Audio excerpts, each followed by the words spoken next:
Na prova tem muito disso e vá a questão técnica, tá bom? Se tiver na dúvida, galera, foca nas palavras-chave e na questão técnica, tá bom? Quando envolve a questão da subordinação hierárquica, quando envolve a questão da regulamentação normativa, quando envolve na questão da aplicação de sanção, né? A gente já viu a questão, inclusive, da possibilidade de aplicação de ser instaurado um processo administrativo disciplinar, né? E que acaba tendo uma sanção que acaba sendo a exclusão, né, do servidor público, do serviço público. A gente acaba identificando que é o poder disciplinar, tá certo? Inclusive pode ser utilizado prova, né, prova emprestada na utilização do padre, tá bom? E a gente acaba identificando aqui uma questão, né? A questão que envolve o poder de polícia. Trata-se de um conceito doutrinário de polícia, né? Editar normas regulamentares, cumprir disposições judiciais, efetuar prisão em flagrante, a atividade do Estado consistente em limitar o exercício dos direitos individuais em benefício do interesse público. Vocês marcariam qual? Professor, questão fácil. Galera, o que é fácil, o que é difícil, depende muito de cada pessoa, né? Porque às vezes a gente estuda tanto e acaba esquecendo os gabaritos, né? E aí, vocês marcariam qual? Alguém marca de letra D? D, pronto, beleza. Laone. Laone, a Receita Federal acaba sendo um órgão público, tá bom? Ele tem algumas atribuições. Por exemplo, a Receita Federal, ela tem por atribuição conceder o CPF. Inclusive, eu sei porque eu atuo na área que envolve a concessão do CPF, e a gente tem um problema grande. Então, assim, a Receita Federal é um órgão público, tá bom? Que tem suas atribuições e eles acabam tendo várias atribuições na Receita Federal, inclusive a concessão do CPF, tá certo? São eles que concedem o CPF para quem não tem. Então, assim, a gente acaba identificando que é um órgão essencial, né? Que acaba sendo vinculado também à questão de envolvendo incentivos fiscais, envolvendo a questão da direito financeiro, direito tributário, e a gente acaba tendo sua importância, tá bom? Mas um exemplo bem prático é justamente a concessão de CPF, tá bom? Beleza? A atividade do Estado consistente em limitar o exercício dos direitos individuais em benefício do interesse público acaba sendo o conceito de poder de polícia. Para outra questão, considere que o setor de fiscalização sanitária da administração de determinado município procede à apreensão de mercadorias deterioradas. O poder administrativo utilizado na prática do referido ato é disciplinar, hierárquico, de polícia normativo. Alguém marca de letra C? Sei. Letra C, né, galera? E, por fim, galera, a gente tem que estudar essa questão da accountability, e acaba sendo uma prestação de contas com responsabilidade e responsabilização, que no Brasil, galera, a gente acaba identificando que o modelo burocrático, a gente já viu essa questão, né? Foi expressamente traduzido pelo decreto, e a gente acabou tendo que estabelecer essa questão da responsabilidade fiscal, ou seja, justamente a proibição de atribuição de vantagens pessoais no exercício da coisa pública, como eu já disse, né? O interesse tem que ser interesse público, não pode ser interesse particular. E a gente acaba ficando também a questão da improbidade administrativa, que não vai cair na prova de vocês, tá bom? Não tem improbidade administrativa, não cai na prova de agente de escrivão, cai na prova de delegado, então quem for fazer delegado tem que estudar muito essa questão de improbidade administrativa. E o crime de responsabilidade também se aplica, né, ao presidente da República, e também acaba sendo um instituto que pode ser cobrado tanto direito constitucional quanto direito administrativo, tá bom? Cuidado, galera, que essa accountability acaba sendo a prestação de contas com responsabilidade e responsabilização. Ou seja, a gente acaba identificando que a administração pública deve ter uma atuação transparente, deve prestar contas e deve atuar conforme o direito está previsto, tá bom? E se houver obtenção de vantagens pessoais, do interesse que envolve coisa pública, está sujeito à questão da, inclusive, crime contra a administração pública, improbidade administrativa e crime de responsabilidade, que a gente acaba estudando essa questão para concurso de delegado, tá bom? Não cai para escrivão, nem cai para agente, tá bom? Perfeito? A gente também não pode esquecer da questão do poder de autotutela, né? Eu acho que vocês já decoraram essa súmula aqui, é o da autotutela. a administração... Galera, essa súmula é tão importante que a gente estuda ela em princípios, a gente estuda ela em poderes, certo? Princípios, poderes, a gente estuda ela em atos administrativos. Galera, é muito difícil a gente pegar um concurso que não tem essa súmula aplicada, tá bom? Porque a gente acaba estudando, inclusive, em sistema de controle, né? Então, assim, princípios, poderes, atos, sistema de controle, a gente tem a atuação dessa súmula da autotutela. Então, vou ler para vocês aqui, mas a gente vai explicar essa súmula quando for estudar atos administrativos, já já, e a gente acaba identificando que a administração pública pode anular seus atos, né, eivados de vícios que tornam ilegais, porque deles não se originam direitos, ou revogá-los por conveniência, oportunidade, respeitados os direitos adquiridos e ressalvado em todos os casos a apreciação pelo Poder Judiciário, tá bom? Essa súmula eu vou explicar lá já já. A gente acaba identificando que a administração pública, vou explicar logo agora, galera. Então, vamos lá. Deixa eu ver se pronto. A administração, vou explicar agora, então. A administração pública pode, né? Pode realizar o controle de legalidade, tá certo? Pode realizar o controle de legalidade e pode realizar o controle de mérito, né? E a gente acaba identificando que o controle de legalidade acontece quando há um ato ilícito e o controle de mérito a gente acaba identificando que é a questão da conveniência ou oportunidade, tá bom? Oportunidade. O Poder Judiciário só analisa a legalidade, tá bom? O Poder Judiciário só analisa a legalidade, só analisa o controle de legalidade. O Poder Judiciário pode analisar o mérito administrativo? Não pode, como regra geral, salvo que for uma situação de legalidade. Galera, tem alguém com o microfone aberto aí. A gente acaba identificando que, por exemplo, quando a atuação da administração pública pode ser de ofício, tá certo? A atuação da administração pública no controle de legalidade ou no controle meritório pode ser de ofício ou por provocação, tá bom? Já na atuação do Poder Judiciário, só se aplica no caso de provocação, tá bom? A gente também acaba identificando que no caso do Poder Judiciário, como é um ato de legalidade, o efeito é ex tunc, ou seja, retroage, tá bom, galera? Porque acaba sendo um ato ilícito e por isso retroage, tá bom? Tem efeito retroativo. Já no controle da administração pública, a gente acaba identificando que, se for de legalidade, os efeitos do ato ilegais anulados, né? Eles são ex tunc, tá bom? Ou seja, retroage. Já quando envolve conveniência e oportunidade, que é justamente o controle meritório do mérito, ele é um efeito ex nunc, tá bom? Ou seja, é do ato revogado em diante. Lembrar que quando a gente estuda anulação, quer dizer que envolve uma questão de ilícito, tá bom? Ato ilícito. Quando envolve revogação, é conveniência ou oportunidade, ou seja, o ato é legal, porém, com base na oportunidade ou conveniência, a administração pública pode conceder ou pode revogar esse ato. Se for um ato realizado, uma análise realizada pelo Poder Judiciário, é a análise de legalidade e deve vir provocação, e com relação à anulação do ato, é necessário entender que ele retroage, ou seja, o ato é ilegal desde a origem. Já quando envolve a atuação da administração pública, a atuação pode ser legal ou pode ser meritória. Quando é ilegal, a gente acaba identificando que pode ser por provocação ou pode ser por de ofício, né? E a gente acaba identificando que na anulação é por ilegalidade, tá bom? E o efeito é ex tunc. Já na administração pública ele pode revogar seus atos na questão do meritório, tá bom? E essa revogação se dá por mérito administrativo, ou seja, conveniência, oportunidade, e o efeito é ex tunc, ou seja, do ato revogado em diante. Tranquilo, galera? Vocês entenderam isso?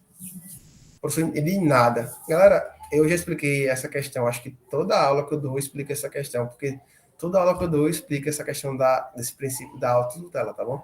E não confunda a autotutela com tutela, tá bom? Não confunda com tutela. Tutela. Não confunda que são institutos diferentes e a tutela acaba sendo a supervisão ministerial, tá certo? Supervisão ministerial, que é justamente a questão do quando a administração pública direta faz o controle da atividade da administração pública indireta, com relação à eficiência, com relação à qualidade do serviço público, tá bom? Beleza? Tranquilo? Alguma dúvida?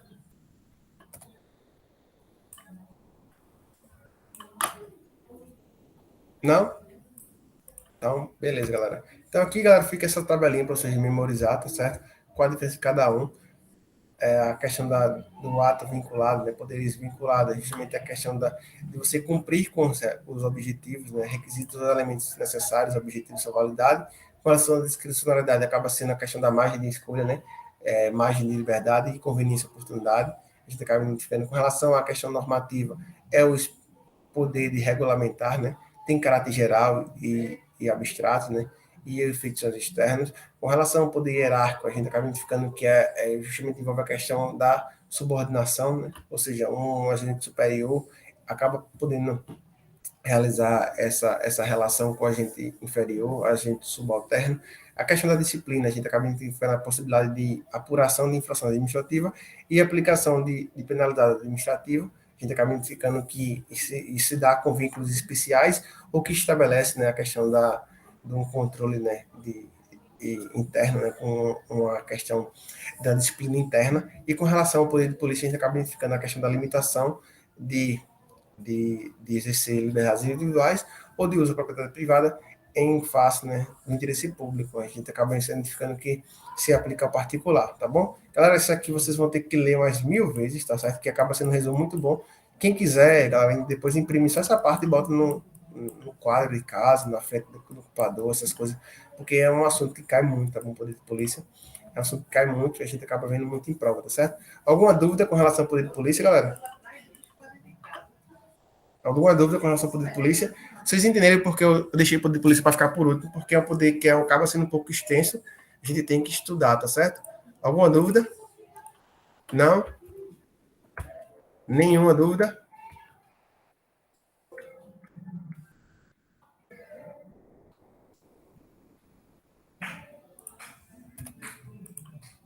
Então, bora continuar, tá certo? Vocês estão aí, galera? Todo mundo aí? Tá, todo mundo aí? Tá, todo mundo aí. Sim. Então, bora agora começar a questão do ato. Professor Wendel, o ato administrativo é o pior assunto que tem. Galera, é ruim, né? O assunto do ato administrativo, acho que é ruim, é difícil. É difícil mesmo, mas a gente tá aqui para vencer, né, galera? E vocês têm que colocar isso na cabeça de vocês, galera. Quando é difícil, é para todo mundo, tá bom? Não é só pra gente, não. É difícil para todo mundo.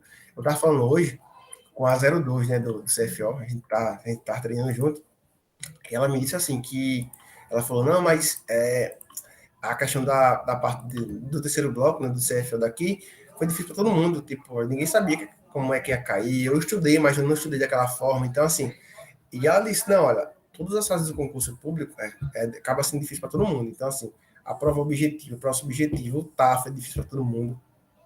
E, inclusive, também a questão do psicotécnico, tá bom, galera? Então, assim, a gente acaba identificando que a questão do ato administrativo é um assunto difícil, nem se preocupe, é difícil, mas é difícil para todo mundo, tá bom? Para todo mundo, galera. Não é para você, não é para ninguém.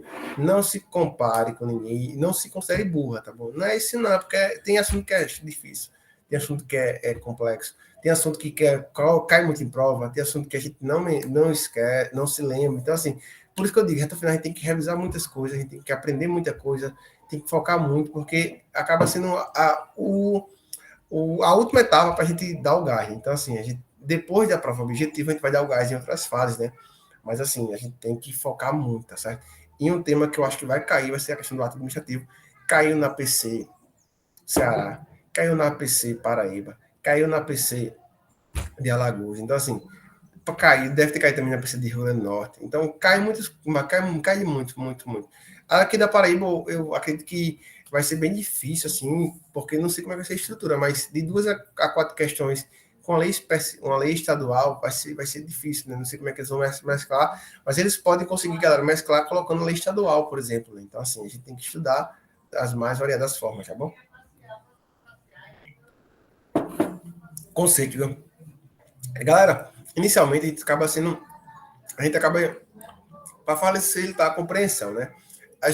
Eu falo aqui como todos nós aqui, digamos que todos nós aqui servidores públicos, né?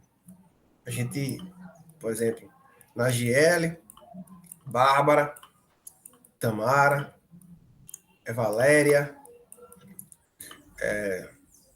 todo mundo aqui. Nós somos servidores públicos, somos ricos e bem novinhos. A gente se manifesta no nosso cotidiano por meio de quê? Nossa manifestação diária, galera, se dá por ato administrativo, tá bom? Então, a gente realiza todos os dias atos administrativos. Então, nós, como servidores públicos, nós, como agentes públicos, realizamos ato administrativo e se manifestamos por meio de ato administrativo.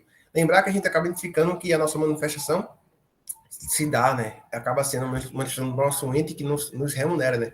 Por exemplo, quem é do Estado, quem é da União, quem é do município, acaba se manifestando de forma à luz do seu ente, né? Então, assim, a gente acaba identificando, mas a gente se manifesta por meio de ato. Então, quando a gente se manifesta, a gente está praticando um ato. Por isso que a gente acaba achando muito difícil, porque a gente são tantos atos que a gente pode exercer, que a gente pode realizar, que a gente acaba às vezes confundindo, tá bom? Então, nossa manifestação de vontade, galera, quando a gente se expressa, é por meio de ato administrativo. E não confunda, nem todo ato administrativo é escrito, né? A gente já viu que, por exemplo, uma placa de trânsito é um ato administrativo e não é um ato escrito, né? Então, acaba sendo um símbolo que acaba sendo um ato. Então, primeiramente, a gente tem que focar nisso. O ato administrativo acaba sendo uma manifestação de vontade de um agente público que, lembrando, esse agente público representa um ente federativo, por exemplo, né? Representa um poder, representa um órgão público, então a gente acaba tendo que estabelecer isso, tá bom? O ato administrativo é conceituado como? É o ato praticado pela administração pública ou no exercício da função pública, ou seja, sob o regime de direito público, com as prerrogativas estatais e estabelecendo na manifestação de vontade do Estado, tá certo? Então, o que é que tem no ato administrativo? A manifestação de vontade, tá certo? Tem lá um ato administrativo que a gente se manifesta, exerce uma vontade, e essa vontade acaba sendo do nosso Estado, do Estado ou do ente que nos remunera, por exemplo, a União, o Estado, o Distrito Federal, o município, tá certo? Então a gente acaba tendo que estabelecer isso. Beleza? Tranquilo? Ato administrativo é o ato aplicado pela administração pública ou no exercício da função administrativa, sob o regime de direito público, com as prerrogativas estatais e seja uma manifestação de vontades do Estado. Tranquilo? E bora diferenciar agora do ato político, do ato privado, do ato material. A gente acaba identificando que um ato político acaba exercendo na função política, né? A gente sabe que existe agentes políticos, né? E que ele exerce a função política e que ele pratica ato político, tá certo? Já o ato administrativo, ele é praticado no exercício da função administrativa. Tranquilo? A gente vai ter que voltar para a aula, primeira aula, né? A gente sabe que os servidores públicos exercem uma função administrativa, né? A gente acaba identificando que quem integra a administração pública exerce uma função administrativa.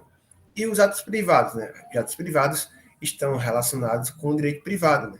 Ou seja, sem nenhuma prerrogativa estatal. Já com relação ao ato público, a gente já viu que tem prerrogativas públicas. Inclusive, a gente pode estabelecer com base no interesse público, com base na supremacia do interesse público, a gente, inclusive, pode ter algumas prerrogativas, né?